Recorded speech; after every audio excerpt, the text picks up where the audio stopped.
Zimbabwe ndadzoka zvekare nhasi panapa ndine nyaya yandokusangana nayo pane uyo anoitwa Susan Mutani, uyo akambobudikira achiaccusana na former MP wekunotona ndikwatemba Muliswa. Kana maziva nyaya yacho kuti mazuva aya achiti ane nhumbu yava Muliswa. So panapa nhasi ari kuuyawo ari kukomenda nyaya yase Wicknell Chivhayo yatenderera yanetsa kudai. So ari kuti Wicknell, we are not school kids.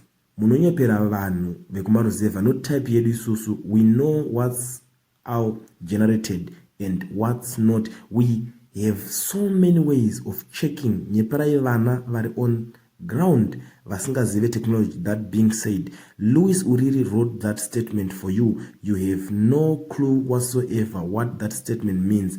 Your damage control game is work. More is coming. And ndakakubata kuti G uri kubira vanhu vari kuzvitamburira, struggling to feed their families and sending their children to school, uchitemba bhutsu nema Rolls Royce nemari yenyika.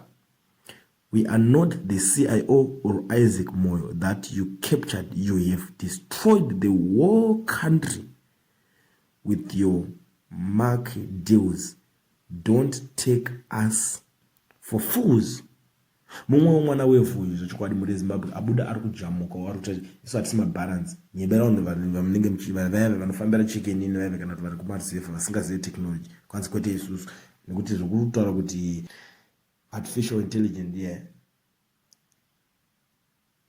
hazvisiri zvaisiri iwo yoruda unyembera ipapa.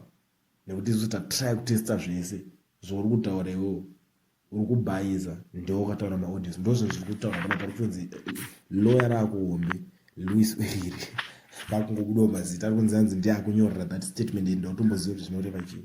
Ameno mune unosenyei.